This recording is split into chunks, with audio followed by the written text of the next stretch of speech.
Hey there, I'm Ben. Broken Age, spoiler-free review. First of all, a disclaimer that I'm a huge slut for point-and-click video games. That's why we're here. Second disclaimer, if you're a kid and you're watching this, you should be warned that sometimes I say fuck, and if your parents don't like that, you should get a good pair of headphones. Disclaimers aside, if you're looking for a good downloadable game for a plane ride or other cell networkless activity, this is a funny, clever, and beautiful game which I would recommend wholeheartedly. But let's get into the details, including some improvements which I would really love to see. I would have loved to see this game developed as a multiplayer thing. The game features two prominent, distinct characters and storylines. Why then couldn't we have two people playing each plotline independently and cooperatively? Given the design of this game, this feels almost like a no-brainer. Before I came out, I used to play Portal with my older brother. He was also my best friend, and eventually he moved away to university. The cooperative gameplay in Portal was such a fun, well-developed way for us to engage with each other at a distance, and for Broken Age, I love the idea of being able to switch characters back and forth. The idea being that when things get too hard or boring for one person, the other one can take a crack at it. I also love the cooperation and communication required to make something like this happen. I just love games that bring people together. Unrelated, but I also love that this game has the option to be played in a window instead of as a full screen. As a multitasker, it's nice to be able to respond to a quick text while I'm gaming. Let's talk about the puzzles. Honestly, I can only speak to my own experience here, but I found the puzzles to be fairly challenging. One of the improvements that I'd love to see here is a hint button. For me, this wasn't a big issue because I had access to manuals and playthroughs when I needed them, something which I imagine early adopters didn't have. Given that this game is going to be played by children and maybe adults who aren't the best at puzzles, a hint button would be nice. Just a vague nudge in the right direction every now and again to keep gameplay running smoothly. Worth noting too that occasionally dialogue from the characters does hint a little. That said, I stand by my request for a hint button because the only real flaw in this game is my inability to play it well.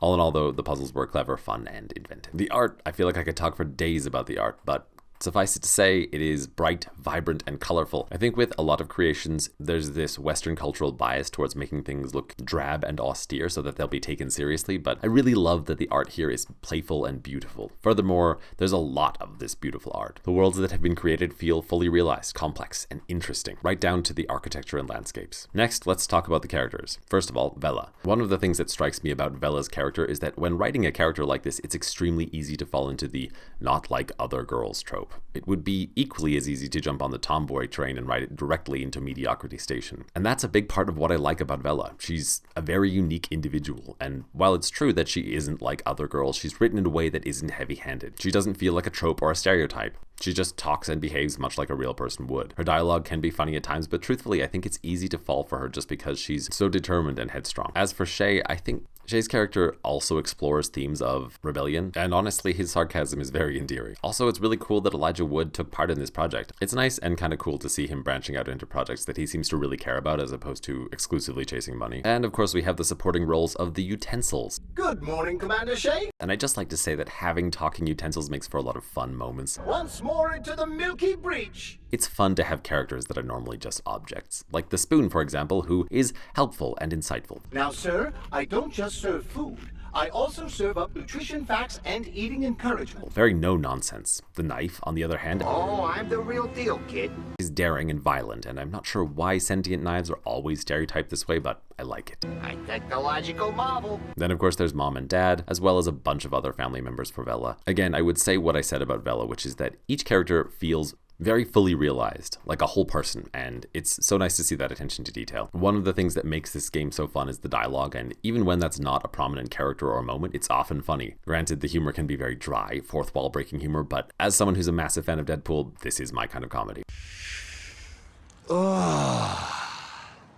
I'm touching myself tonight. Next, let's talk about the storylines. I'm going to try not to get bogged down in politics here, but I do have to say that I really love the themes that are embodied. Specifically, questioning conventional wisdom, asking why, especially given that the character doing these things is a young woman. It's really nice to see that narrative specifically, doubly so when conventional wisdom in this case leads to harm for other people. As someone who was forced to leave my birth family because I was gay, these themes really resonated strongly with me. The other main character, Shay, has a storyline that is funnier because it becomes increasingly obvious that he's outgrown things that the ship wants to do with him. There's this juxtaposition between the tween that he's become and the ship which has evidently been built for a 5 5-year-old. As I write this, it strikes me that while Shay and Bella's stories might seem different, they're really quite the same. They're stories about outgrowing the lives and beliefs that our parents have created for us and discovering the world as individuals. It's a theme which I see more of now, but which honestly isn't discussed enough. So much media, especially media made for kids, is often built around the assumption that adults can always be trusted, and personally, I think it's wise to introduce children to the idea that some adults can't be, even parents. While of course we want obedient children, we also want reasonable children, and a step along that road is teaching them how to think instead of what to think. Oops, that soapbox just keeps sneaking up on me. Lastly, I did just want to say how much I enjoyed the plot twists here. I like very much that I wasn't able to predict most of the things that happen in the game. The bar for Western storytelling is often kind of low, and it's really lovely to see so much care put into a game like this. Summary.